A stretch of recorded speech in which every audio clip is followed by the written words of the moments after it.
Hey everyone, Brian here, reminding you once again that this week my audio will be a little less clear than usual since I didn't have my normal microphone when recording this episode. Sorry about the dip in quality. Next week we'll be back to our normal clear standards, so enjoy the podcast and thanks for listening.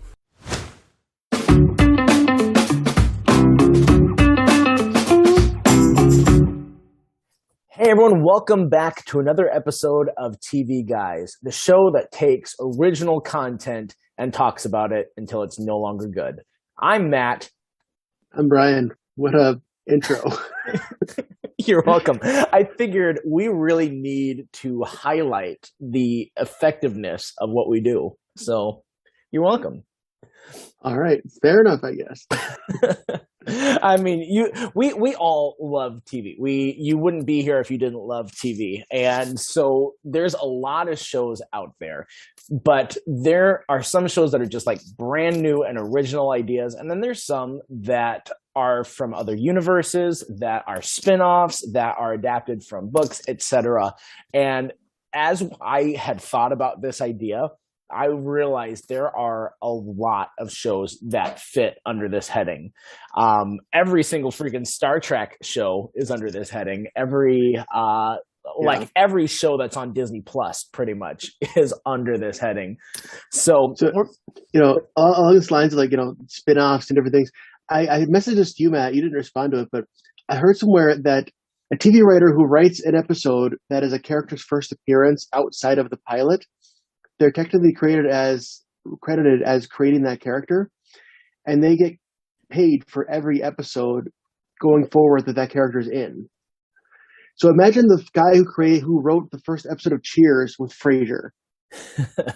Yeah, that's a huge one. Apart from that, and then another show that we're going to talk about. There's what about the cash cow that was Joey? What a spinoff that was.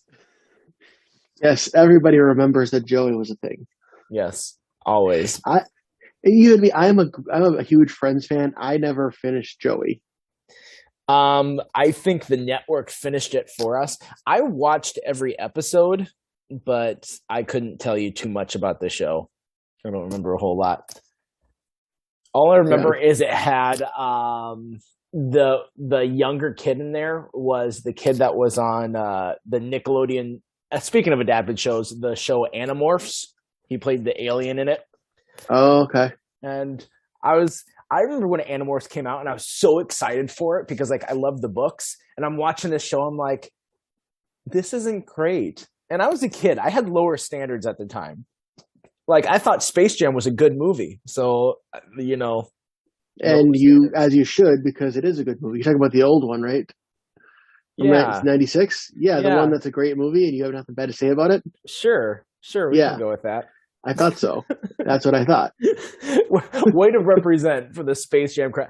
I'm sure that's an unpopular opinion for 90s kids. But Space Jam is objectively, to me, bad. It has a lot of nostalgia, and kids thought it was cool. I don't feel like it's a good movie. I'm just gonna move past that. All right. So we didn't really clarify right beforehand our format here. Do we have because I've got a couple that we can talk about, or we can do it as a top three. Do you want to hit this as the top three adapted shows? We could. I have 5, but I could get it down to 3. Let's do 5 then, because I feel like we can do 5 shows and go through them in the same amount of time that we would do other ones, especially because some of them are ones we've talked about a lot. Yeah, I would be willing to bet that at least one, if not more of them, are on your list as well. Sounds good. All right. Well, then let's just jump into it. So I'll hit you off with my number 5. And my number 5, I'm not sure if you have this one, but this is a show that we've never even mentioned on this podcast before. I've got one of those too. Hopefully it's the same one. And this was a Netflix show. Yep. So is it a series of books for kids that was turned into a movie with Jim Carrey? And then a better show with Neil Patrick Harris? Yes. Yep, that is a series of unfortunate events. So is that your number 5 as well, or is that higher on your list? I don't have them ranked really, but it would be high on my list because I thought the show was fantastic. I actually hadn't seen the movie until I was watching the show. and the show is so much better than the movie, I think. The show definitely, like, the show has finality to it, whereas the movie didn't. It expected the movie to have more incarnations. There's a little bit of a mess with the movie, but I really was partial to Jim Carrey's interpretation of Olaf, even though Neil Patrick Harris does a really good interpretation as well. I think that if you're like me, you'll like them both, but it will depend on which one you see first, and that'll be the quintessential for you. Well, also the show, because it's not just the movie. You had more time to delve into more of the books and more of the details and get more of the story, whereas you're getting used to that and getting used to all these great characters. Then seeing the movie where it was like just shortened down into like one tiny little movie. I just think you can't do that story justice if you cut it down that way. And they absolutely didn't, because there is a lot of the mystery of the books that was left unsolved with the movie. And so that's one thing I like about the books, even though there is still a little bit of mystery that is left with the books when it's done. It wasn't ever intended to like wrap it up in a neat little bow. I like the Series of Unfortunate Events show and the source material too, because it's countercultural of that type of a story. It is serious about what it's about right off the bat, of saying this is not your happy-go-lucky movie or TV show. This isn't a feel-good sort of thing, and it really plays that up for great effect. And it's an over-the-top version of that sort of a story, to the point of, last week we talked about having a show that has like silly characters with a serious tone that it would still end up being funny. This is that type of movie. Type of show. There is comedy written into it, but it is all shrouded in a semi-serious tone, even though it is comedic. It's a weird juxtaposition. Yeah, for sure. And I also I really loved Neil Patrick Harris's portrayal in it, because I wasn't distracted by him, because a lot of times, with Neil Patrick Harris, he's a good actor, but he plays kind of the same type of role in a lot of things. He's got that big like showman, like, hey, I'm a good presenter kind of guy. He filled the role of Olaf very well, I think. That is in his wheelhouse for sure, because it is over the top caricatures, and Neil Patrick Harris does a good job with that type of overt silliness, and yet he also had that menacing side as well. This is if you have never seen either the movie or the shows or read the books, it is really hard to explain the tone of this. But I do like the world that they live in, because it's a world that rewards intelligence and rewards reading and rewards like positive things. That it paints these kids in a positive light. However, it also at the same time is like this child wish fulfillment of like any adult that doesn't listen to these smart kids ends up in trouble or dead. And so it's a book series that is strictly for kids, of saying like, expect adults to listen to you, be smart, read, get new knowledge, get new information, explore the world, ask questions, and expect to be heard. And I'm like, all of those ideas are really good for a kid to get drilled into their brain. Yeah, and there are adults that listen to them along the way. But it just happens to be, again, like it's suggests, there's a series of unfortunate events that usually rely on somebody either maliciously or negligently ignoring them. Yeah. Yep. Plus, Patrick Warburton is the narrator, and he did a fantastic job. Yes, I will say I like Patrick Warburton over Jude Law. Patrick Warburton has a little bit of like the Rod Serling Twilight Zone personality about him. Jude Law did a fine job in the movie, but I think seeing Warburton on screen and his droll, deep timbre voice works really well for this. Yeah, for sure. All right, so let me hear your number 5 then. All right, let's see. I would say this is another one we just recently talked about, but you could say that The Chosen is adapted from the Bible. You could. I will. I'll allow it. And I won't say a whole lot about it because if you want to hear our thoughts on The Chosen, just go back a few episodes and we talked a whole episode about it. Yeah, But that's a really good one that I didn't even think about in that regard. But I'm glad that that has already made your list for as mhm, recent as it is that you've seen it. It's hard with shows too that are in the middle of it too, because like you want to throw them on there, but you're not always sure how it's going to end. But I mhm. do think Jesus will die at the end. Not at the end. I think he will die shortly before the end. All right, we'll see. We'll see how it shakes out. Um, Yeah. all right. It was funny. I listened to this thing that it was like things you can't say, things you wouldn't be able to say if you're hanging out with Jesus, and one of them was like, "Nailed it," Jeez. or "You gotta leave." Sorry to leave you hanging there. I, why is this what we're busting into? All right. So my number four is there are a lot of MCU shows, and we could eventually do a whole episode about like what are our top MCU shows. Yeah, I mean, And yeah, right now, the best one to me is WandaVision.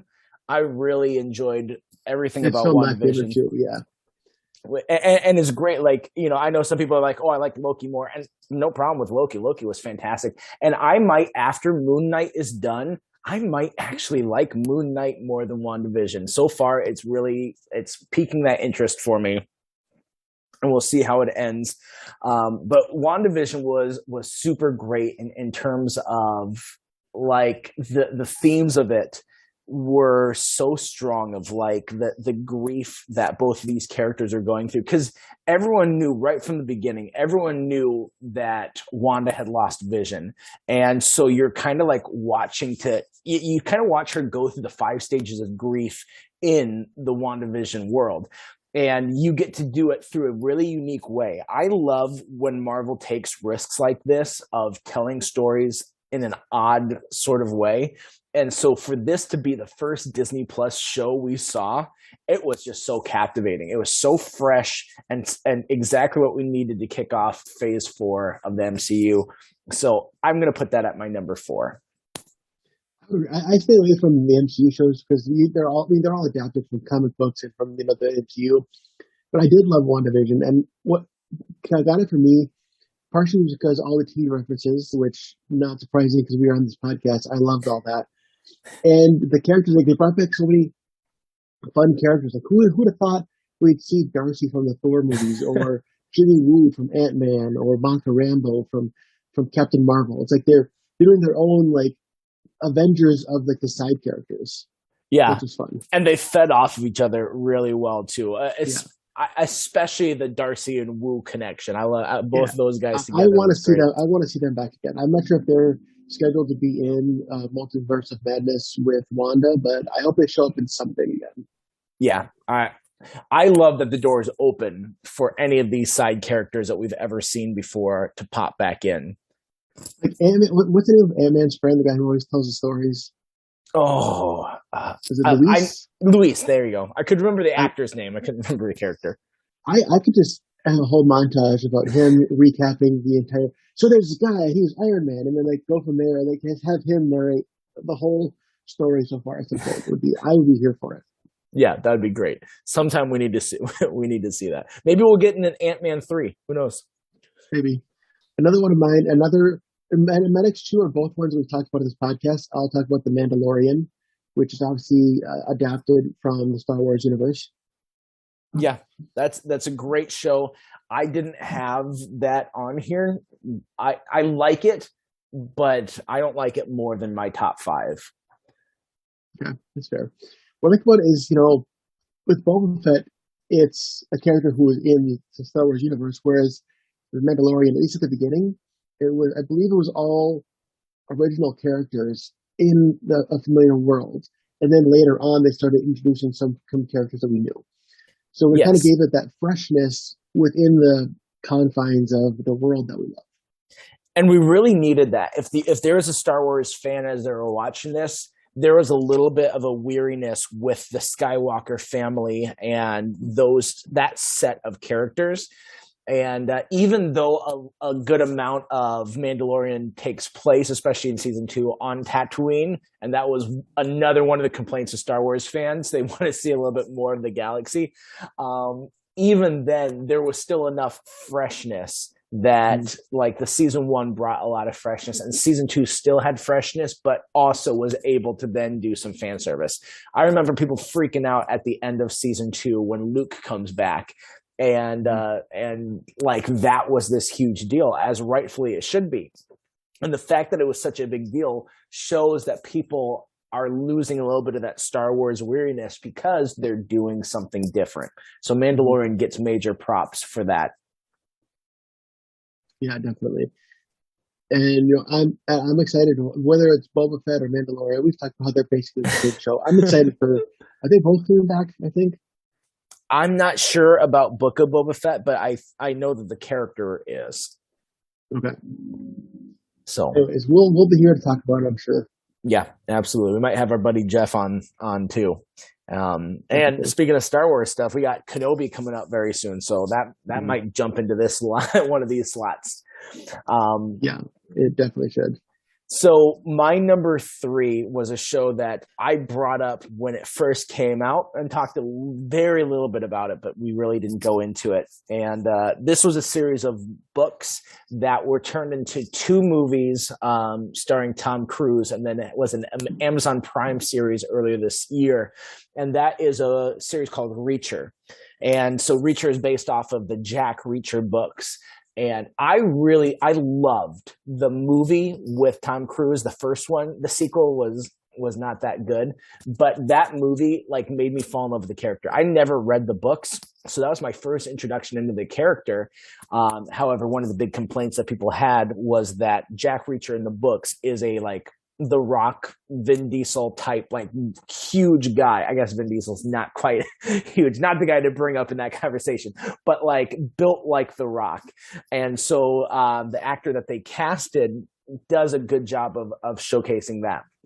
But he has a lot of that same mannerism. So Jack Reacher is like a tough guy detective sort of thing.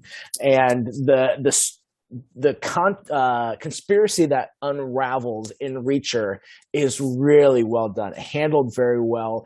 It feels like a 90s action movie mixed with mystery, extended for about an 8-episode arc that never gets too tired. So I thought it like hit on all cylinders. And it brought back a couple actors from the TV show Smallville who were in it, because the main character played Aquaman in Smallville, which is another one that could be on this list. It's not, because it only had 5 great seasons and then 5 like mediocre seasons to bad. So Smallville was a great show for half of it. So, but it didn't make it on here. But at least you got to see Lana and Aquaman come back in the show Reacher. So, Matt, I already have a list of too many shows that people told me is good to watch. Now I have to add Reacher to it. Like, it's an intimidating list I have on my notes. It's a physical list I have. Like, all of the shows that I haven't watched, the people have told me I need to watch. You don't have to let people control your life, Brian. You're okay. You're a grown man. You've got this. I know, but I also feel some responsibility to be up on the good TV, considering we do a podcast about TV. And as hard as it might be, sense. It might be hard for people to believe that there are more shows to talk about than The Office.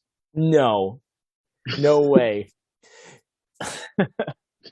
All right. So was for your number 3, was that where you would put Lemony Snicket's, the series of unfortunate events, or would you put it higher than that? If I was ranking them, I'd probably put that at number 1. Really? I think I would. Out of the ones I have 2 more left that we haven't talked about yet. Oh, okay. Tell me your number 3. So the next one would be Cobra Kai, which we've done an episode about that a while back, adapted from the Karate Kid movies.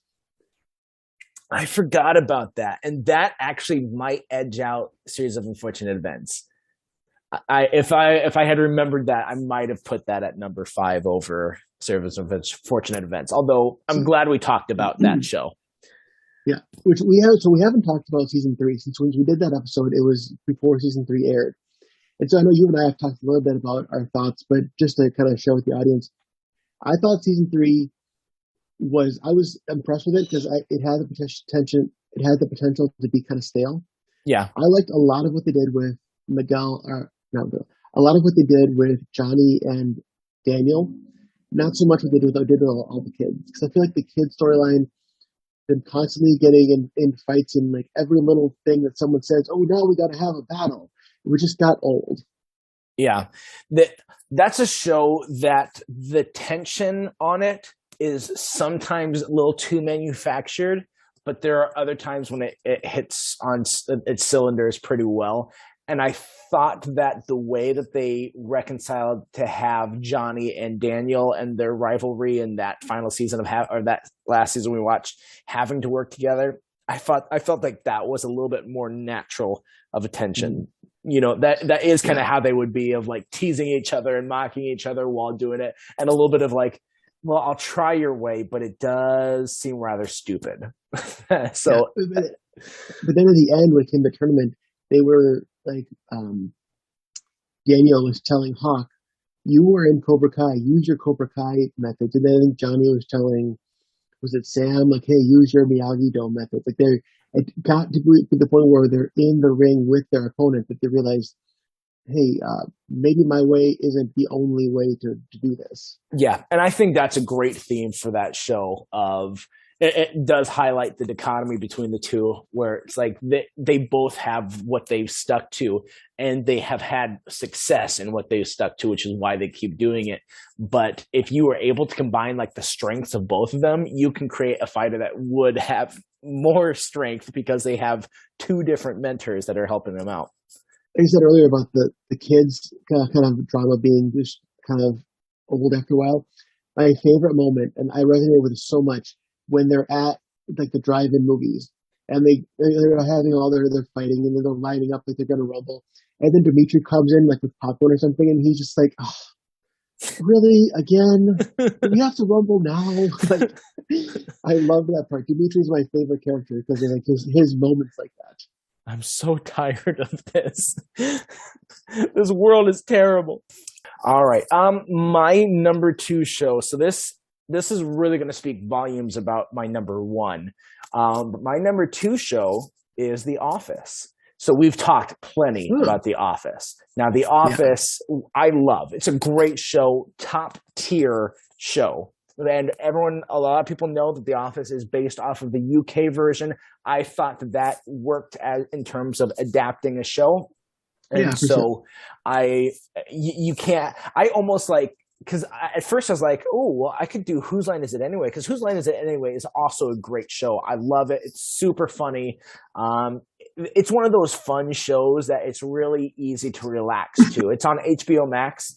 And it's got both the one with Aisha Tyler and the one with Drew Carey. And so it's a show that you easily can just turn on and have going while you do something else, and you'll enjoy it and have a lot of fun. It's a feel good show. But The Office, when I was doing that, I'm like, oh wait, well that means The Office would work for one. And I can't, if we're talking about the best adapted shows, we can't not bring up The Office. And so that is my number 2 for every reason we've ever said about The Office. That's why. I've started watching the British Office once. I never got through it. Like listening to these podcasts by the cast of The Office, everybody one of them said like how much they revered and loved the British Office, and it's like, when it's got this much love from the cast of The Office, I have to give it another chance. So at some point, I'm going to go back and, love it or hate it, I'm going to watch all of the British Office. Yeah, that is also on your list of things to watch. Yeah, I watched the first episode of it, and I'm just like, apart from the fact that it has Martin Freeman as Jim. And it has one of the pirates with the wooden eye from Pirates of the Caribbean who plays Dwight. Yeah. Apart from those, I was just like, this isn't that funny. Also, it has Dominic Bad Guy from Muppets Most Wanted as Michael Scott. That's what he's best known for, right? There's your Muppet reference of the day. Oh, don't worry. Don't worry. That wasn't the last one. Oh, no.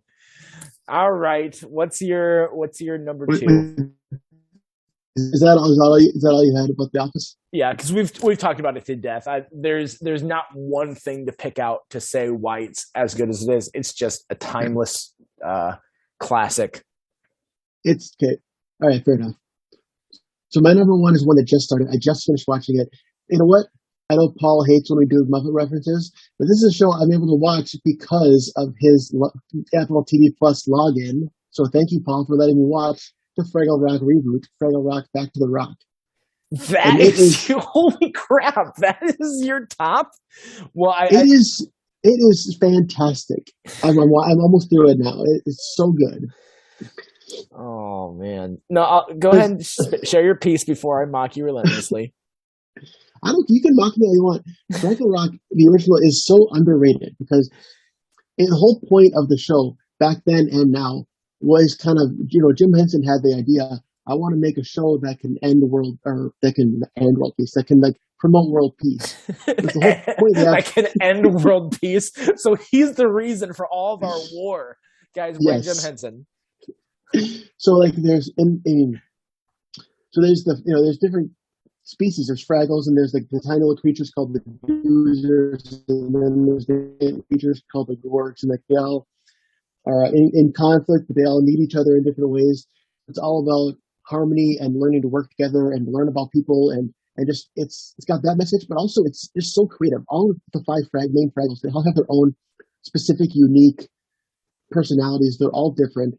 And they have such unique songs. Like each episode was like even more so than like Muppets or Sesame Street. Every episode had unique original songs in it, and some are better than others. But some of them are just such iconic and catchy and inspirational songs. And the new version, it does a great job of being new while still paying homage to the original.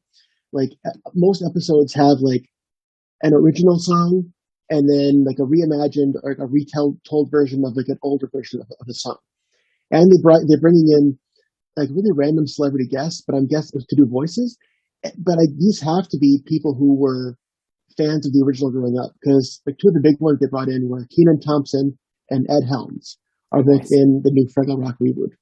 And it's like Ed Helms singing a song that Jim Henson once sang on Fraggle Rock 40 years ago. Like I think Andy Bernard would approve of that. Well, Andy Bernard does play Rainbow Connection for Pam on banjo. That's true.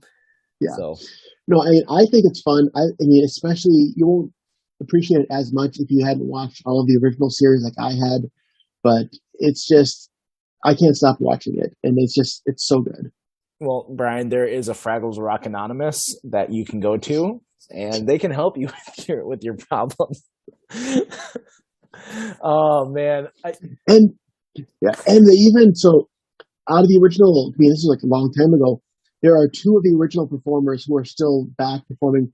One of them only by voice. We've talked about Dave Goelz, who is famous for doing Gonzo and the Muppets and many other characters.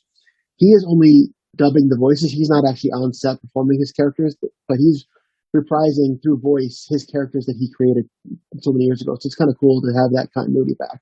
That is cool. I do appreciate that. However, I do have to mock that. So you're saying like this. I know that this isn't a perfect list. And I know that, when we say, oh, here's our top, we do also are like I said with Cobra Kai, like, whoops, I missed it. I should, it's not perfect. But are you saying that Fraggle Rock reboot is a greater show than The Office or Better Call Saul or any of the MCU TV?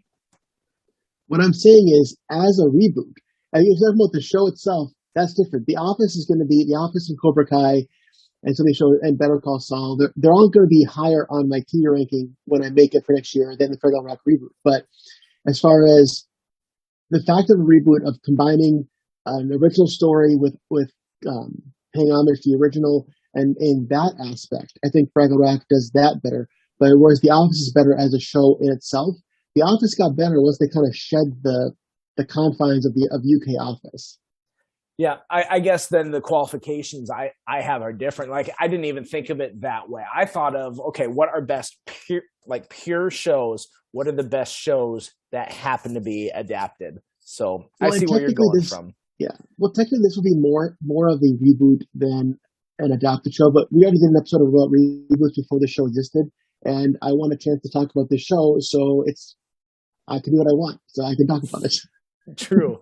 I do like that those qualifiers though of like, how true to its source material is it, and what does it, because if you are adapting a show, you should be able to look at the Mhm. source material and then create something that is Yeah, beloved by both the fans of the old work, but yeah, is also a new telling of it. And so instead of just yeah. rehashing, no one wants to see Star Trek the original series, but just redone like shot for shot. No one Yeah. cares about that. The J.J. Abrams took those characters and then rebooted them into a movie Mhm. and updated storylines. And whether you like what he did with Khan in Star Trek Into Darkness or what, like you can't deny that he tried to stay faithful to these characters while also creating something new. And I thought he succeeded in that. I love those Mhm. movies. So I think that's a great point to bring up, and it might Yeah. actually like I would even say would maybe show how strong the MCU shows are because they Mhm. do a great job with the source material, but then to do it so that there are still surprises. People are watching Moon Knight and they're like, "Oh, I really want for this character to show up in it," or like, "I'm really hoping that they do with this side of his," like everyone has their expectations, and that is almost why WandaVision almost had a bad reaction after it ended, because people are like, "Oh, in the comics, there she's has this relation with Mephisto, and she makes this deal with him, so Mephisto's going to show up. It's not just an Easter egg. We're going to bring Mephisto in," and they never did, and people were so let down. They're like, "Well, there goes all of our theories. Our expectations of what should have happened got thrown out." Where I think that they did a good job of staying true to the source material, even if they didn't go the route we wanted them to go. Yeah. No, I get that, and it's you got to find that fine line. And another Yeah, thing with like the Franklin Rap reboot, one of the executives in charge is the president of the Jim Henson Company, who is currently Lisa Henson, Jim Henson's daughter. yeah, and that's awesome too, is to be able to have.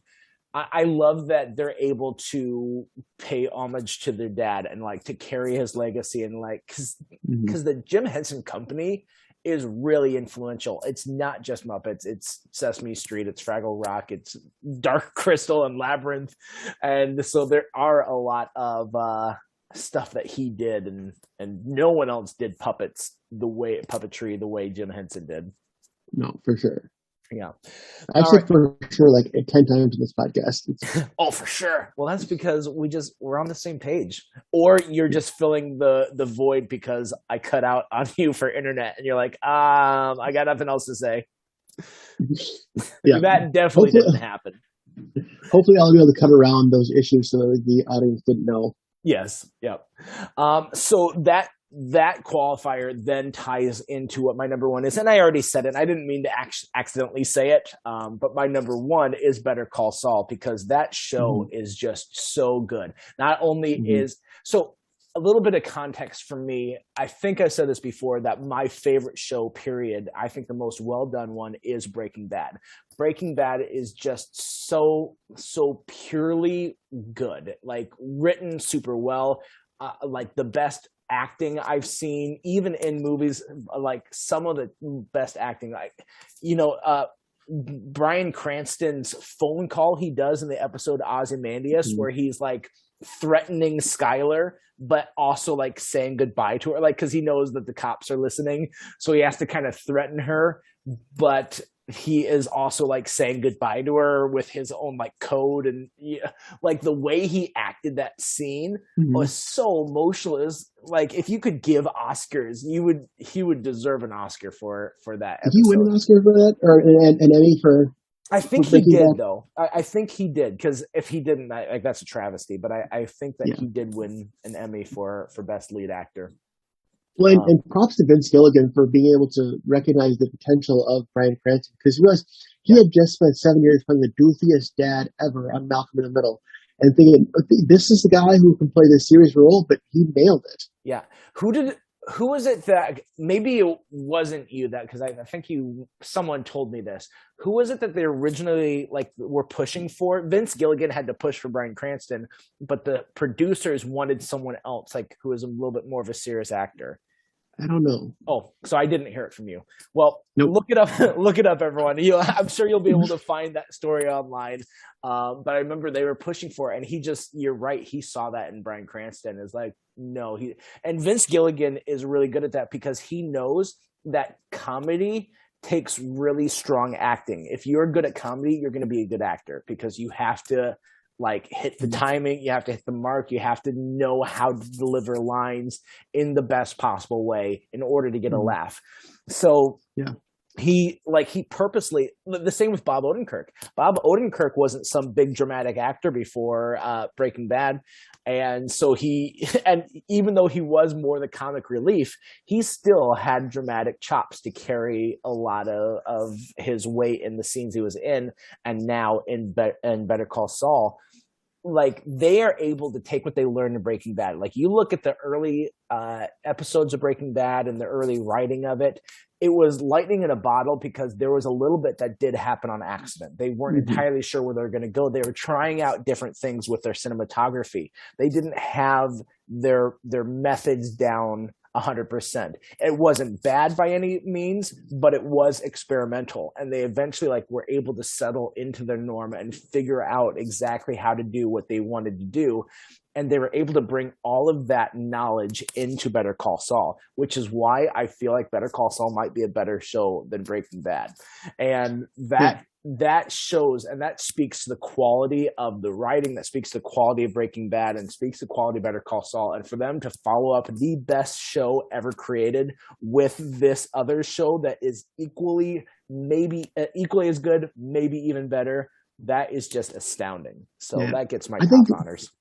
I think Better Call Saul might open up some doors because a lot of times you think, well, this comedic character, they're funny, but I don't think they'd be able to carry a full show. Which we've said that about different things, Yeah. and I think you might have said that about Saul Goodman in Breaking Bad. Mm-hmm. But the thing is about him is they started the show off.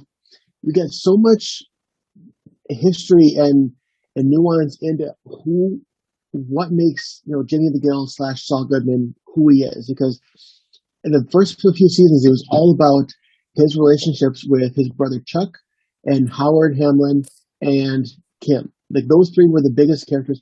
Like in the Yep. beginning of the show, Mike was just kind of there. He barely had any stories.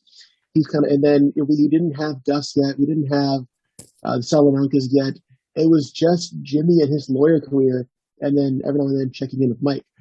But that was all so important to showing us like how does someone become Saul Goodman? And Chuck's gone now. Chuck is dead in the show at this point, and Kim is around, but she's a completely different character.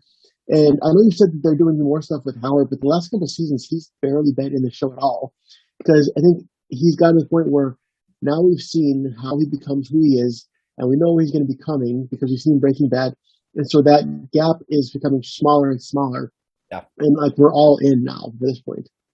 Yeah, absolutely.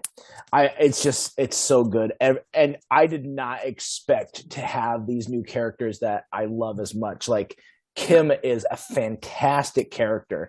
I think they Mm-hmm. learned some of the lessons like Skyler as a person isn't bad if you watch Breaking Bad, but just the way Yeah. that they wrote her, they didn't do Mm-hmm. her the favors that they should have. And it's like, how did you make it so that the watchers aren't on her side? She is a Mm-hmm. victim in all of this. And so many people were not on Skyler's side. And I was on her side in a way, but it's like, I just didn't like the writing of her character. And yet now Yeah. you've got Kim, who is this great support to Saul. And she, like, you like her in the early season, you think she's going to be this moral bastion. And then like in the later seasons, she starts to, you see the slippin' Kimmy side of Mm-hmm. her versus Yeah. slippin' Jimmy. And so you get to see more and more that you're like, oh wow, shit, maybe this show is about Kimmy Breaking Bad instead of Jimmy Yeah. Breaking Bad. So I told Matt, so I haven't seen any of the new season because I just watched season 5 that just dropped on Netflix. So I'm gonna have to see if I can somehow watch season 6 because we've already talked. At some point, we are definitely going to do Breaking Bad, Better Call Saul episodes on this podcast later on. yes. And so, but I think going into Breaking Bad, one of the biggest questions is how do you get to the point where Kim is not even at all mentioned in Breaking Bad at all? So how is she out of his life? And originally my thought was, well, they have to kill Kim. I feel like they have to kill Kim because why else would she not be in his life at all? The other option is we haven't seen how Saul ends up meeting Robert Forster's character, the Mr. Disappearer vacuum guy. Mm-hmm. And obviously they can't bring him in because the actor's dead now, but Yeah. maybe at some point where maybe Kim was the first person in that universe to use that disappearing actor. And we've seen glimpses of the far flash forward after Breaking Bad where he's in black and white and he's the Cinnabon guy and he's being identified. Maybe his solution to being identified is somehow reconnecting with Kim in the far future. Yeah, maybe. There's a lot of question marks about Kim's character because you're absolutely right for all those reasons. And there's even some speculation. Oh, excuse me. There's even some speculation, and I kind of side in this speculation that there's a chance that she actually is alive and his wife in the Better Call Saul universe. There's because we don't see his home life, we don't see his private life, and so you would think that she would be on his side and like part of the lawyer gang with him if that was the case. So I don't know. I wouldn't like that. I think that would be cheap because that would be if that were the case based on how she is in Better Call Saul. There is no way we wouldn't have seen her at some point during all the years of Breaking Bad. So I think she has to be out of his life one way or another, either dead or gone or something. Yeah. And I think so. I wouldn't. I hope they don't do that route. Yeah, Better Call Saul does a really good job too. Of they kind of dangle carrots in front of you where you like really hope for a specific outcome. Like you really are hoping Kimmy doesn't die. You really hope Nacho doesn't die or Nacho's dad doesn't die or all this sort of stuff. And they do a great job with like even with Chuck. Like if you paid enough attention, you could tell Chuck's death was coming, but there was like that part of you of like, no, not this way. Don't do it this way. Like the whole series for both Walt in Breaking Bad and Saul in Better Call Saul is a lot of like, oh, don't do that. No, don't do that. You're making things worse. You're gonna end up in this spot that you don't want to be. And they dangle that of like hope for the best, but it's probably not gonna end up the way that you wish it could. And they don't ever give the characters easy outs with it. Oh no. So like even Nacho, like now you know that Lalo knows that Nacho he has to figure out that Nacho is the one who turned on him. He's on the warpath now. Yeah. So we'll see how that plays out in the most recent season that we're already a couple episodes in. If you've already watched it, Brian hasn't seen any of the current season. I'm caught up on like 3 or 4 episodes of the current season, so I know what has happened so far. But you guys, if you haven't watched this new season, definitely watch it. It's great. It is so reminiscent of Breaking Bad's last season, where it's like just hit the ground running. So, all right. Well, that's it. Those are our adapted shows. Are there any that we should have brought up that we didn't, Brian? I'm sure there are. Way to hedge your bets on that. Yes, Matt, there are. There's so much TV. There's no way we didn't miss. Every week we have whatever topic. I'm sure we're missing a lot. So listeners, let us know if you're streaming out your podcasts or your phone, probably. Then if you're a huge Frasier fan, then I'm sorry. I've watched most of season 1 of that. Ange and I started watching it, and it's fine. But that's all I got for it. It's fine. I've seen the episodes where the Cheers characters came back, and that's about it. Nice. What other shows can we bring up? Because I'm, I like the Tick. Both the versions, both the Patrick Warburton one and the one on Amazon Prime. That one was pretty good. I would recommend it, but again, that's only 2 seasons in. I haven't finished like that second season, so I don't know. Plus, there's a lot of like from the 90s shows that I don't know if you ever watched like any superhero shows from the 90s, but like the Spider-Man from the 90s on Fox I saw some of that one. Was tremendous. And Batman the Animated Series was also a really great, like for 90s kids, your depiction of Batman very likely is drawn from the animated series that was on. I'm not going to go into it now because it would be a long conversation, but there is a very famous action children's TV franchise that was adapted from Japanese shows. Yep. Yep. I can't believe I, of all people, didn't think of that. That is absolutely an adapted show. Yep. Yeah. But you know what? Maybe we'll eventually do a podcast on that. I don't know. Yes, I'm not ruling it out. I don't know how big of an audience Space Ghost Coast to Coast has out there. I do love it though. It is such a fun. It's such an odd idea for a TV show. Yeah. And then speaking of Japanese shows adapted, so I don't remember what it's called, but there was a show that took like this Japanese version of the like show that we have now called Wipeout, but there was. And it was on like TBS a lot, but it was like there was all these people that were competing in like these Wipeout style games, and then they did this English dub over what they were saying, and they made it like almost like celebrity deathmatch type like hosts, where you know they just were making puns about the pain that was being inflicted on them, and they're like laughing, and it was a tremendous idea of just like giving new words. And I can't, if you're out there and you know what show I'm talking about, let us know, because I want to remember what that is. I'm sure I could find it. I'm sure that the episodes of it probably are like free reign, and so you could probably find like on YouTube or something like that. They're got to be around somewhere. Yeah, everything's around somewhere. Everything. So, well, that is it. Let's jump into trivia. So last week's trivia, we talked about combining two characters and creating like a new show. And we also mentioned a lot of crossover episodes of TV shows. And so I will ask you guys, what was the first show that had a crossover episode? And the answer to that is I Love Lucy. It crossed over with, I forgot the name of it. Hang on, let me look it up. You looked it up earlier today. I did. I mean, last week. We recorded this. Not.